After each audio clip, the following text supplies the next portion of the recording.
How are we doing, everybody? I am Jeff Hoke here with Kevin Perdios, and this is episode 14 of Shorthanded Takes, a Boston Bruins podcast brought to you by Couch Guy Sports, sponsored by Shocked Energy. Go to shockedenergy.com and use the promo code CGSN today for 10% off your order. Once again, I am Jeff Hoke here at Kevin Perdios. No Chris Henrique today. We have placed him on the COVID protocol. He is out for at least one, maybe two episodes. We'll see how he feels next Tuesday. But until then, it's going to be Kevin and I holding down the fort tonight. We got a lot to talk about, though. We're going to start with the news that came out a couple hours ago. And I know Kevin had something to lead into this, so I'm going to toss it to him here in a second. But the Boston Bruins officially signed Tuukka Rask to a one-year deal worth $1 million. And the corresponding move, as we all expected it to be, was that Jeremy Swayman, a disappointed Jeremy Swayman, as we all expected him to be, was sent down to Providence until further notice. Don Sweeney spoke with the media today, said he had a nice talk with Jeremy Swayman, and excuse me, was very he was very understanding of it, disappointed as usual, but that's what's going to happen. Kevin, you said you had something before we delve too much into it. You said you had something you wanted to get off your chest really quick. So, given the fact that your hot take was absolutely fire this past week, I'm going to give you the floor.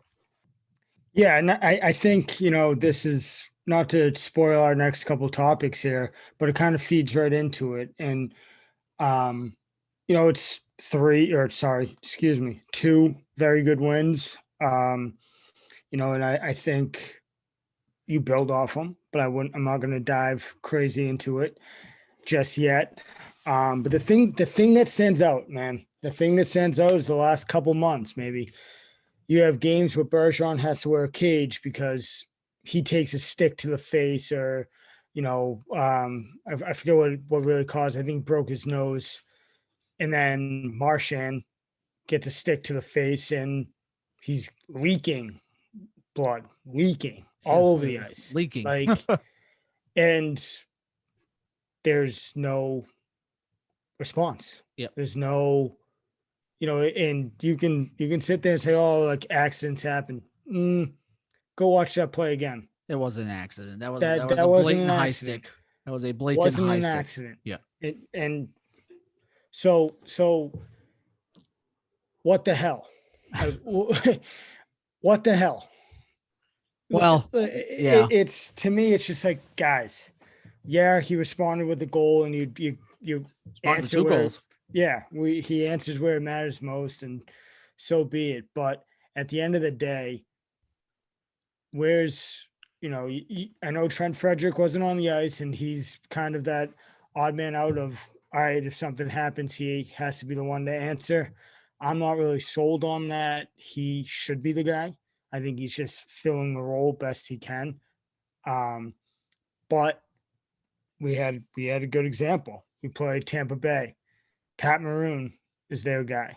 We play the Capitals. Tom Wilson's in the league because no one can answer to him. Like, if the era of Sean Thornton's was still around, Tom Wilson would not be in the league, because any of these antics, Thornton would bury him. Bury him. And it wouldn't be a close fight at all. Like, it would be, how many times do you want to get knocked out before you stop doing what you're doing? And I saw a tweet that put it perfectly. If Bergeron wasn't around, Marchand's the captain. Yep. Marchand has the C on his chest, not the A. And it's a lot like the Chara, when Chara was here, everyone really kind of knew Bergeron was that second captain. You let your guy get a high stick to the face, and you have no real answer. Ugly, a high stick to the face. And you can say that the enforcer era is out of hockey, and for the most part, yeah, the fighting era is gone. But the top teams in the league, Tampa Bay, Washington, they still have guys. Yep. So without really ruining the rest of the topics, you need to add at the deadline. But one of the things you need to add is An enforcer. an enforcer. Yep. And this, I don't know. I was just kind of thinking about this. Our D depth is thin. Oh yeah. If you were in a prime spot and continue to build off these wins against good teams, do you go to the Islanders to get Chara back here? You could. That's a very good point. I don't know. You know, Chara wouldn't let that fly. He showed it already this year. I don't Beat the know. living Jesus out of one of the. I don't You know, and I'll rest it there. But I think that Yep. that's the type of move that needs to be made. Get someone in here that's going to protect Marchand, Bergeron, Pasta, Hall. You know, Yeah. just I don't know. I No. had to get it off my chest, and it Oh, no. was frustrating, man. Yeah, no, it's understandable. I totally agree with you too. I didn't watch much of the game yesterday because I watched an actual championship game. Yep, me too. I watched once they went down 2-0. I kind of turned it off, and of course when I turned it off, they did better. So I just kept it off. Point being, so diving in before we dive into the hot streak that they just went on, nothing obviously surprises us about this Tuukka Rask situation. Obviously he didn't get any time down with Providence because of COVID issues with the team. He's expected to back up Linus Ullmark tomorrow and most likely starts on Thursday against the Flyers, depending on their COVID situation. The next they're on a home stretch right now. They're about a 4-game home stretch right now. But just the biggest thing, I just want to put this out here as well. Just because Jeremy Swayman went down does not mean he cannot come back up. And I saw on Twitter a lot of people complaining, like Jeremy Swayman is going to request for trade or stuff like this. I thought that too at first. I'll be honest. When this whole thing's just started, I thought about that. But you also look at it like this. Tuukka Rask, when he was 21 years old, he was sent down at least 7 times between Providence and Boston before he was a full-time goalie. And look how he became at the end of that. He became one of the Boston's best goalies ever in NHL. So that doesn't mean Jamie Swayman's not going anywhere, guys. I'm going to put it right there. I'll leave it right there. Jamie Swayman's not going anywhere. He will be down for maybe a year or so. He might come up if they need a third goalie, but he will be back. No one needs to worry. They're not going to trade him. Even Don Sweeney said they're not going to trade him because he is the future of the Boston Bruins. And you need Tuukka Rask back right now. You need that, guy that can get your team hyped up, ready to go. And I think this is going to be a good thing for the team. Whether or not how he plays, we're going to find out. What do you say, Kevin? Yeah, I mean, Swayman's not going anywhere. He's going to be a superstar in this league, or for lack of a better word, he's going to be a above average goalie, a legit goalie in this league. And just because he's sent down now doesn't mean anything. It might even benefit him. Just continue to have him play, develop, get better. And Rask's here on a 1-year deal. So I'm hard pressed to think Rask is going to continue playing. Let's roll the ball out and say, hey, yeah, he's back for 1 more year. Okay, so Swayman is back in that when he's 23, 24. Like it's not the end of the world, man. It's Swayman's not going anywhere. No. He's going to be the goalie of the future. And, the tweet went out. I think Cassidy said it was just kind of, he said, if either of these guys struggles, that, do I get the net? Yeah. And he knows what he's saying. Yeah. Read that however you want. I think I'm neutral on those comments, but it shows he wants to be here and he wants to play. And, only way to do that is go down there and dominate and continue to dominate and force Don Sweeney's hand. And as a guy who saw him play a lot at UMaine, which is right down the road from me, he is a guy that will not give up and he will fight and he won't give up on the team. So he's not one to, if something goes wrong, he's not going to ask for a trade. He's not one of those guys. He won't He wasn't one of those guys that was going to transfer out of UMaine because something was going wrong. Obviously, he was good enough to be the starting goalie at UMaine. But point being is, he has that track record where he's going to fight until he can get back up here. He's not going to leave. The good news is Tuukka Rask is back. I know, the Rask haters are going to be out in full force here soon. The first game, he gives up a goal at TD Garden on Thursday against the Flyers. All the tweets are going to be all over the place that, he's washed up now. That first soft goal. It's that first soft goal. Yeah, it's gonna be the 5-hole goal. It'll be a 5-hole goal. That he should have stopped, and it'll be on the defense or something like that. But that's besides the point. The good news is, besides that, the Bruins are red hot right now, and I think Kevin on last episode called for a loss against Minnesota and a win against Tampa and Washington. Little did we know, the wins against Tampa and Washington would be absolutely offensive shows by both in both games. I believe about 10 goals were put up between the two games.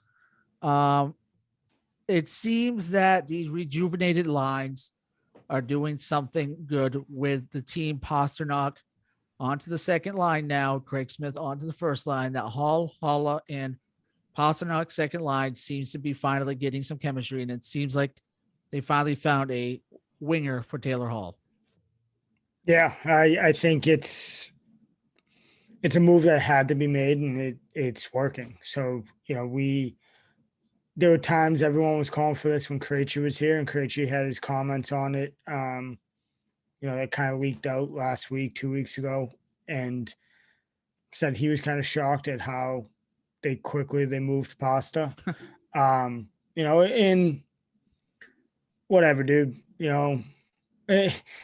thanks for all you did for us, but at the same time, shut up. Just it is what it shut is. up. Yeah, I don't know if you saw, Bruce Cassidy took a little shot at him too yesterday in his press conference. So yeah, I didn't see that, but at the same time, it's whatever, dude. It shut up. Like you had Taylor Hall, and you still decided to leave. So I mean, I don't know, but thanks for all you did. Thanks, love you, whatever. Just you're an afterthought right now because we have to move forward, and that second line's working, and you're finding now that we have secondary scoring all of a sudden. That first line still can function when you have two top players in the world up there. You take Pasta off it. So what? You still have Bergeron and Marchand. I think that the two of them alone can get a lot done. So I think it's a good move. It's paying off. You got to keep it. You got to keep rolling with the punches and keep letting them develop and build chemistry together. And when they struggle, so what? Always continue to look to do what the team needs, and that's why I'm a big Cassidy fan. I think he calls his players out, but at the same time, isn't afraid to do moves that may not be wanted. And I going back to the playoffs, thought he was going to do that. Sit Rask down, but reports come out that he got pushed by the players. So it is what it is. But yeah, this second line, it's fun to watch, man. It's fun to get back to, all right, we might actually have something here. Yeah. And if we have something, and if this continues, you got to go at the deadline, and we got to try to, pry this window back open as much as we can. And that'll be a question for later I'll have for you as well. But I think the best thing about that line is finally seeing David Pastrnak finally get into his groove. I think he has like 4 or 5 goals in his last 2-3 games, something like that. It seems that he is finally broken out of his slump that, he's been having trouble with this whole first half of the season. 2022 has been doing well for the Bruins so far. They've only lost 1 game, but it's good to see David Pastrnak get back into the swing of things. Craig Smith seems comfortable on that first line with Bergeron and Marchand. And the biggest thing that came out of yesterday's game against who did they play yesterday? Against the Washington Capitals was Matt Grzelcyk. Filling in, put up 5 points. Now, obviously, you're not going to put up 5 points every game. That's obvious. That's an anomaly. But do you think this is the calling breakout game that could finally open up Matt Grizzlick to scoring 1 to 2 points a game finally? I hope so. You need it at this point. We really need it. It's just don't jump down his throat yet. Don't use this as the shake DeBrusque. All right, now you have to do this every single time every single season, every single game, you have to put up 5 points. Like, pump the brakes. It was an ugly game. Like the Capitals, I don't know. You can say what they want, but it was, from the score of it, it looks even kind of ugly. So, yeah, I hope it's more or less it gets that monkey off his back and allows him to just kind of relax and just go play, because he's a solid player and he's going to play a huge role for us, especially if we go on a nice little playoff run here. But, I hope it does. But again, one game, and at the same time, even a broken clock is right twice a day. So, let's see if he can continue this and go on a nice little point streak here, because we're going to need him. Yeah, especially since we don't really know what the diagnosis is to Nick Foligno's injury as of right now. They had an MRI, but they haven't announced anything yet, which is very strange. It did not look good, but I mean, it could very well be nothing. But he will be a big factor if Nick Foligno is in fact have to miss some time due to I believe what was an ankle injury. I don't know if you saw it or not, but it was kind of got rolled up on. Yeah, I didn't see it, but I heard it was pretty bad. And like you just said, if they're not announcing anything, I'm taking that more of a bad sign than a good one. Yeah. Moving on. So the question I wanted to put out there was, does the Bruins' recent play change your mind or on the outlook of the season right now? Obviously, you mentioned, if they keep doing well, the deadline's coming up here a couple weeks, and you got to pry that window open just a little bit. Do you make the move?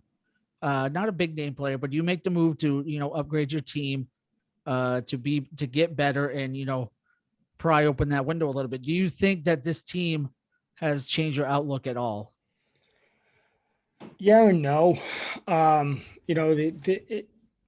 It's a good sign. It shows that when good teams don't show up, we can hang with them and kind of beat up on them. And Marchand said it best. That wasn't Tampa's best outing, and you can tell when Tampa isn't on their game. But at the same time, too fucking bad. It's the NHL, man. So if you don't show up every day, we're gonna take it to you. And that's more of what I liked to see, that they were kind of like, screw it. We're gonna get 2 points out of this. We know they're not here. They're off their game a little bit, but that's on them. That's not on us. Let's go put up a crooked number and get 2 points out of here and go on to the Capitals. And I think that momentum carried over. It was good to see, again, in the Washington, they're down 2 goals quick. I think that first goal was in the first 2 minutes. Yeah. It was crazy, and back against the wall, you keep fighting. And I think we put up 7 on them, or I think it was 7-3, 7-2, something like that final. Yeah. So good. That fight is what I'm more impressed with. The 2 wins are great too, but again, let's not be like, oh, Stanley Cup back on just yet here. Let's kind of, all right, good win. Build on it. Yeah, you're taking baby steps at a time here. Build on this. Keep going. And when being the cynical, kind of looking at now, being the cynic of is, well, you just kicked the shit out of Washington and in Tampa. How the hell do you lose to Minnesota? Yeah. Well, you know what I mean? Now it's, that Minnesota game, I'll break down here in a second. That Minnesota game was it was ugly.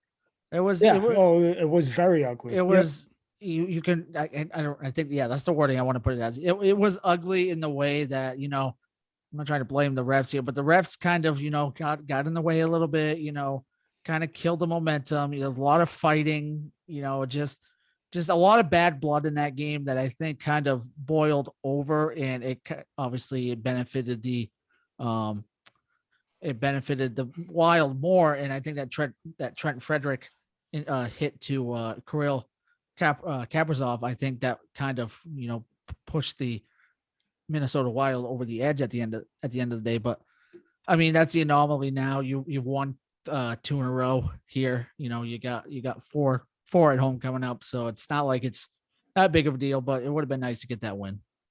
Yeah, yeah. You coming 3-0 out of this, we said it was like this might be a pipe dream, Yeah, but I'm taking the Tony Maz approach, and I'm gonna turn a blue sunny day into a rainy day just because screw everyone else that's yeah, listening. But it's good. Build on it. Like you said, we got 4 at home. Let's keep adding to this win streak, and then we'll go from there. Reassess after this home stretch and see what you need to add. You need to add. I think, regardless, to give to Bergeron, Marchand, Pasta to show that you'll do what you got to do to help this team. You got to add. And I do think you need to add something significant. You can't add these fourth line yeah. guys. Like So when you're mentioning who to add, are you talking like replacing someone on the third line? Obviously, you're going to trade Jake DeBrusk probably by the trade deadline, but you talk about like a winger on the third line, replacing Nosek, replacing DeBrusk. What is your are you looking more at upgrading the third line? Obviously, you said not the fourth line, so are you looking to upgrade defense? Obviously, you wanted defense because of the enforcer, but what's your thought on? And we'll talk about it more next week too, because as we get closer. But what's your thoughts early on of what needs to be upgraded? What's your top upgrade right now for the Boston Bruins? yeah, I think you need to upgrade that third line. Somewhere in that area, whether it be a center, another legit center for the second line, or you add to that third line to give Coyle a little more help there as well. I do think Coyle is at home on that third line, so maybe you add there and help him, get him another legit piece, because at the end of the day, when you go into the playoffs, how it really boils down to is your first line. You can probably say your first line or two cancel each other out. So how good, how deep are you? And when you go into Washington, Tampa, the top tier teams that you're going to come up against in the playoffs, they're deep. They have depth. And when you do that, look at the Bruins, you get thin, and you get thin pretty quick. So adding a legit, probably second line center that can fill in, or even, I would say probably if the second line's continuing to cook how it is right now, fine. So be it. Get a third line guy, but get it a third line guy that is probably the third line. He should probably be a second line guy on most teams, but we're bringing him here and he'll be our third line guy. So you're kind of upgrading that, third line A type player. Defense you can always have. You saw how quickly our depth went last year during the playoffs. So always looking to add there if you can. I mean, my take is Sweeney's job's on the line. Yeah. Period. Like if they win the Stanley Cup, I don't care. I still think you need to look at Sweeney and be like, I don't think you're the guy. So I think he's feeling that pressure, and he's gonna kind of have to be like, you know what? I gotta do something to save my job here. And the only shot in hell I have is a deep playoff run and pushing for the Stanley Cup. So let's go get something. And I'm not even, to be honest, I'm not really sold on trading DeBrusk. I know Chris mentioned it a few times. I wrote an article on it. just because DeBrusk wants to leave doesn't mean he has to. It doesn't mean you have to trade him. At the end of the day, he's going to keep battling. I like DeBrusk. So maybe he's a guy that comes back and is like, shit, man, I got to stay here and I'm playing for a contract. All right, let's go ball out and cash in next offseason. Yeah. No one's saying you have to trade him. Yeah, no. So You have no leverage in this situation anyway. So right. So So you're no rush at this point to really trade and him. at the same time, like we just said to my, what I was saying on my point is, say Sweeney keeps him, and then DeBrusk has a great playoff run. Yeah. Now all of a sudden, well, that 2015 draft wasn't as bad as we thought because you know what I mean. Like it was so bad. Regardless, you it's can gonna be spin bad. it like he can spin it as much as he wants definitely. because. Well, I know I get flack for the 2015 draft, but Jake DeBrusk, whatever, he can kind of cling to that a little bit more. Yeah. So I think that's kind of our leverage, unless you get a good price for DeBrusk, because he's not going to just mail it in, dude. He's playing for money. He's playing for his livelihood right now. So he'll regardless of what uniform he has on, he'll play hard. So no one's saying you have to trade him. Maybe he fits in nicely on that third line. Who knows? So long-winded answer short, but no, you're fine. Yeah. No, and the biggest thing was, like I said, with Foligno, that's gonna be a big thing. If he's injured, and he's out for a long period of time, then you got to go get a winger for that third line. Then, I mean, there's nothing against DeBrusk, and it's nothing against Oscar Steen. Oscar Steen's a fantastic depth piece for that bench. He's not one that you want on that starting top 9. But he's obviously hot right now, so it's nice to see.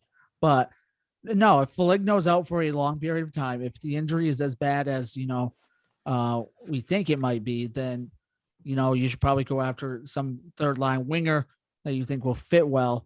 That being said, if he's not injured and you can bring him back, you still probably should go get a depth piece on that third line regardless.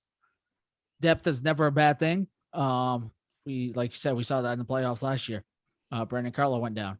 And what happened after that? We got shellacked in the playoffs on that fourth line. We just got absolutely manhandled, and the Islanders obviously won that series. Besides the point, so we talked about Oscar Steen. He's been hot as of late. Stanika has been up and down. There's taxi squads now in the back in the NHL. The biggest thing, so Jeremy Swayman cannot be on that taxi squad. He's not eligible for the taxi squad. He will be in Providence full time until they need him back up here. And there will be times where you might have 3 games in 4 days where you're going to want a third goalie, because you're not going to want to. You're going to ease Tuukka Rask back into this. You're not going to go full blown into the hip. Still worries me. And I know we talked about the hip a lot last week, and hips don't lie, baby. Hips don't lie. Exactly. And it still worries me. But I have enough trust in Tuukka Rask that he can do it well enough and hopefully get back to that top tier goalie that he can be, because I think he can be a great addition to the team. As for, hyped up wise, if you can be that goalie, you're one step closer now. Adding Rask is, how they, like you said earlier, the haters are going to come out no matter what. But at the end of the day, when you added a goalie like Tuukka Rask, your team's getting better, and that's coming from probably, I'm the biggest critic of Rask because it's when he's on, he is elite. Like when he's on, he is elite, and I fall probably victim of constantly holding him to that status. So these weak goals drive me bonkers. Yeah. And the fact that he hasn't added, a second Stanley Cup, or should say Stanley Cup, to his resume yet is frustrating. And how close he's come both of those times that he was in the Stanley Cup is frustrating as well. So So it's But, a true fan can look at it is, yeah, we're a much better team when we have Tuukka Rask because Tuukka Rask he's better than both of these goalies we have right now, and he's still probably a top 5 goalie in the league, Yeah. 5 or 10 goalie in the league. So when you have a solid goaltender, you get a little bit better. Yeah. And not to drag on with No, this, you're fine. his No, we got whole plenty of his time. his whole thing of, well, I'll play for cheap. I'll play for cheap. I'll play for cheap. He very well could have gotten a 2-year, I don't know, $15 million deal. He very well could have and that would have been warranted for a goalie of his caliber.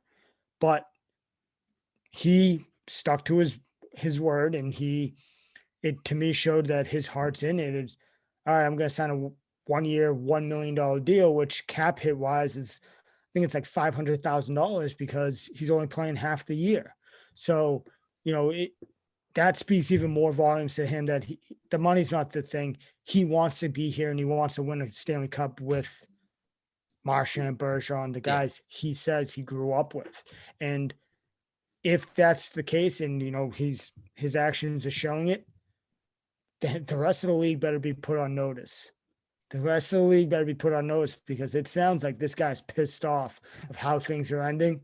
So if he's on and he's on for 30 games, even let's say even 20 games, and he gets hot going into the postseason, anything can happen, man. Anything can happen. So huge upgrade again, Rask back. And if that top 6 keeps up what they're doing, not saying they're going to keep up their pace, but I mean, if they keep being the lines that we know they can be, then they're going to be in a good position going forward here. And they're not that far off from those top teams right now. They're really not. It might seem like they are. Hang on 1 second, I'll bring that up. It might not seem like they are, but they are slowly creeping up, and especially since you beat the Lightning and you beat the Capitals, you are now so the Bruins currently sit at 40 points. They're 4 points ahead of the Red Wings, and you're 7 points behind the Maple Leafs, who are currently playing right now in Vegas. And you got the Panthers who won today, and the Lightning who won today. So you gotta, not saying you're gonna reach them, but you're in a good position to be where you want to be, and just keep pace. That's all you gotta do now. And something's got to give with the Lightning in the Florida Panthers. Something's got to give on that. Something's got to give with the Toronto Maple Leafs. Everyone goes through their slumps, and as soon as they hit that slump, you got to put the foot on the gas and you got to go, because once they hit a slump, that's your one chance you got to move up in the standings. And if they can do that, I'm not saying they're going to get first place, but they can get that top 4, top 3 spot in the playoffs, hopefully, and get a home series for at least one series. So yeah, these next 4 games, I know we're going to dive into it in a few minutes here, but they're huge because you have very, looking at it now, at least the next 2 with Montreal and I think the Flyers are in on Thursday, like we said. Yep. Those are 2 winnable games, especially carry that momentum. And then, you approach Nashville and Carolina when you get to them. Yep. Both obviously are sitting the top of their divisions, but I think they're not in that caliber of the Tampa, Washington teams. Yep. So, take care of business one game at a time. But you got to start stringing these wins together, and you're going to start catching these teams pretty quickly. Yeah. Actually, we'll dive into that before we close out the show. But so let's dive into that. So we got Montreal tomorrow when this posts. They will be playing Montreal. Montreal's Montreal. They're not that good right now. Everyone thought that Tuukka Rask would start that game because it's basically like starting against an AHL team at this point. The Montreal Canadiens are 7-23 right now. 7-23. That is 18 points. That's bad. That's bad. Wow, I did not know they were that bad. I knew they're bad, but wow. Yeah, 18 because points. yeah, that was the conversation when they sent Caulfield down earlier in the year. We're kind of like, you guys suck. Why are you sending them down? You know, like, but so they still suck. They still aren't going to be a good team this year, and Boy. they're a team. You need to come in and you need to beat up on them. Like Oh yeah. you can't feel bad for them. I know there's going to be no bad, no love loss between these two. They really don't have anyone either. So it's not Right. like it's So, really you got to kind of come in and, let's put two or three on them yeah. quick and then take care of business. Before we dive into the next game, head over to shockenergy.com to use the promo code CGSN today. 10% off your next order. Check out their green apple flavored box or even their watermelon flavored box. And don't worry, they will ship worldwide. That's right, worldwide. Get your Shocked Energy today and let us help you gain your focus and energy back. Also brought to you by Exogun, the massage gun of the future. So after that, they will, hopefully face the Flyers. That is, the Flyers are expected to be back for that series. They've been in COVID protocols. The Islanders are also supposed to be back on Thursday. They've been off since January 2nd. They've been on quite a layoff. That's besides the point, though. So they play the Flyers next after that, and that will be a back-to-back on Thursday. Remember, all these games are at home. So the Flyers come into town, and the Flyers are also not good. 13-15 right now, Kevin. They're still a tough team, though. They're still that tough team, but if you got Carter Hart in goal, you're probably going to score 4 or 5. Yeah. They're again not a good team, but they're a tough team. They're going to make you earn a victory, and I that's kind of what I want the Bruins to really pick up on more of. Be that fine. You know what? If you're going to beat us, you're going to have to earn it, and we're gonna beat the hell out of you the entire 60 minutes that you're on the ice against us. We're gonna really make you earn those 2 points, and the Bruins should expect that going against the Flyers. But like I said, that it's you shouldn't feel sorry for them. Just show up, put 2 or 3 on them quick, and get out. These next 2 games need to be victories. Bottom line, you can't play down to your competition. No. And this team at times has shown that's kind of their MO is, they suck, so we can just go through the motions. No, you need to kind of have that big brother approach of get the hell out of my way. Like you guys are a joke that you're even on the ice with us. I'm going to just embarrass you. And that's what they need to do for probably about the next month is take the approach of, fuck you, get out of my way. We're a legit team. And we're going to prove it. We don't care who you are.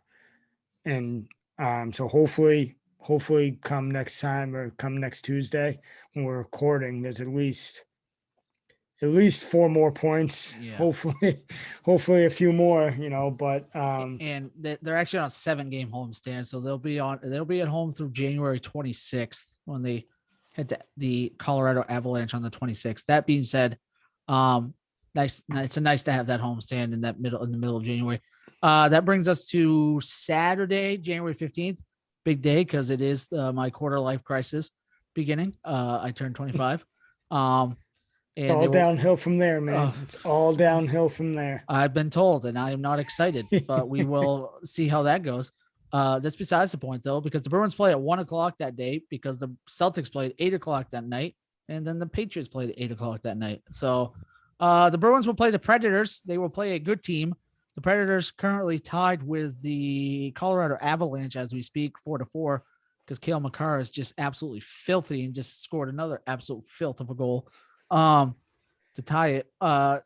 Nashville will be a tough one as long as that first line of Granlund, Forsberg, and Duchesne are healthy. They will be a very good and a very tough opponent. You question who's going to be in goal for that game.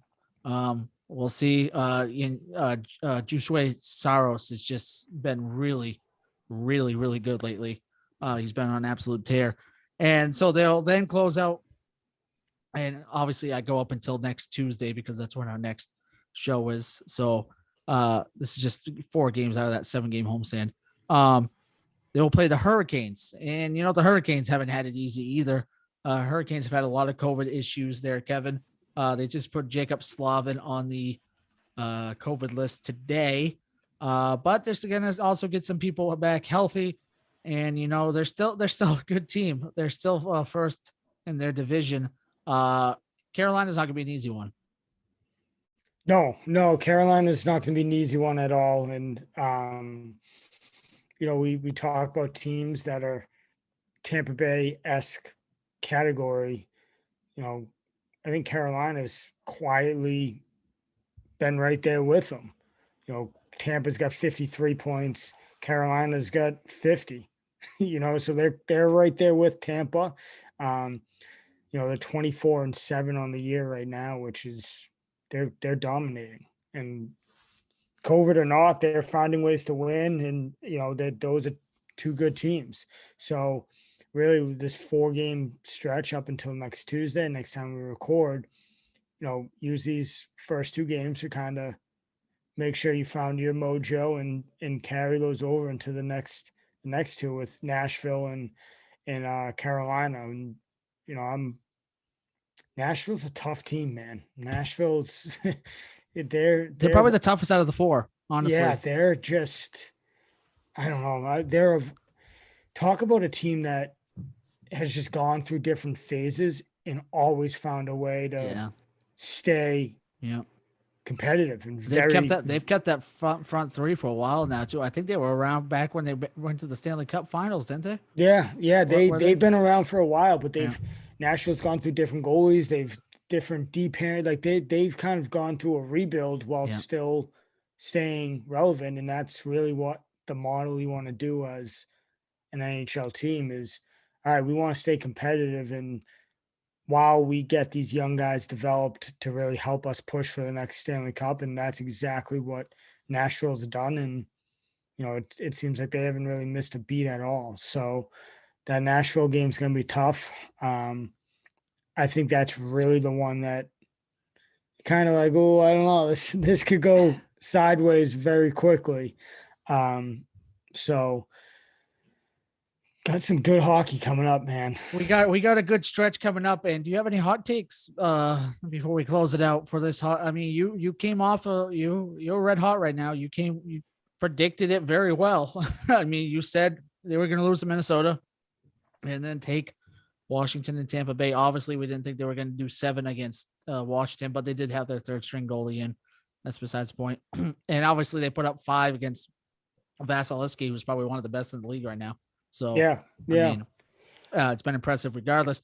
Upcoming 4 games, like I said, Montreal, Flyers, Nashville, and Hurricanes.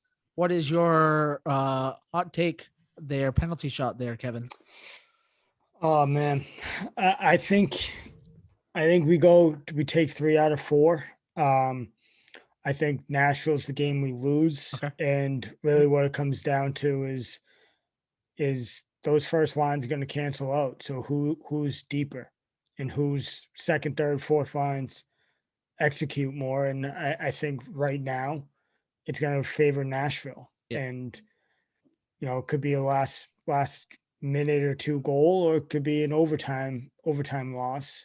So, because once you get an overtime against Nashville, you might as well just give them that extra point. I think looking the last 10 games, they're 8-1-1. So they're on a 4-game win streak right now. They're feeling it. So I think you got to come ready to play, but that's probably going to be the one that gets away from us a little bit. So hopefully that second line for the Bruins can prove me wrong here and capitalize. But I think the first line is going to cancel out in that matchup, and it's going to come down to our second lines, and it's just going to favor Nashville. I'm going to counter that. Oh, I'm not going to counter that, but I'm going to do mine since Chris isn't here. I will take a spot here. I'm going to go with Tuukka's first start. Obviously, I think will be against the Flyers. I hope it's against the Flyers. But I'm going to go his first start being a shutout. I think he's going to shut out the Philadelphia Flyers. I think I don't want to say it's an easy matchup, but it's a decent matchup, a team just coming off with the COVID layoff, and big COVID, a lot of COVID stuff going on within that team. So it's a big opportunity for Tuca to kind of get his feet wet again. But I do think he will have a shutout on Thursday against the Philadelphia Flyers.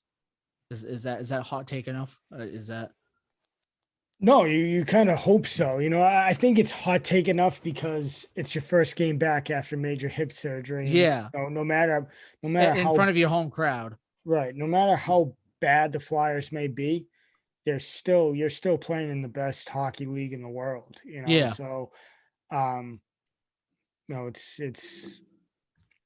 the Flyers will probably we can say, oh, they're an AHL team, but they could probably go down in it's the the Montreal AHL and Canadiens. Let's still, be yeah, honest.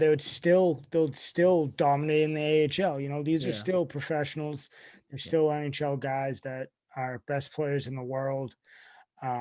So yeah, I think it's hot take enough because 9 different things can go wrong and the yeah, puck can end up in the back of the net. And, you really can't.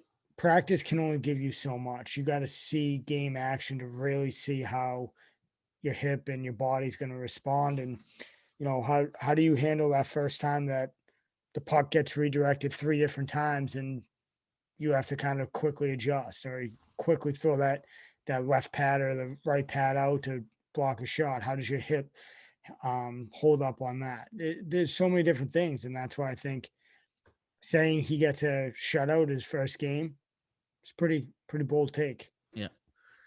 And I do think it's totally possible. I think I've been critical of Tuukka Rask, and I want to see how that hip does before I say anything. And I think that like I said, the hips don't lie. I think the hips aren't going to lie on this one. So with that being said, we are going to close this episode out. This has been Shorthanded Takes episode 14. Hopefully next week we will have a all 3 of us back. Chris Henrique, like I said, is on the COVID protocol. But like I said, this has been Shorthanded Takes episode 14, a Boston Bruins podcast brought to you by Couch Guys Sports, sponsored by Shocked Energy. One last time, I'll say it, shockedenergy.com. Head on over there. Use your promo code CGSN today to get your 10% off your order. Green apple flavor boxes, watermelon flavor boxes, they ship worldwide. Also sponsored by Exogun. Like I said, I am Jeff Hoke. That is Kevin Perdios. We will see you next week, and hopefully 3 out of 4 will be once again right for the red hot Kevin Perdios.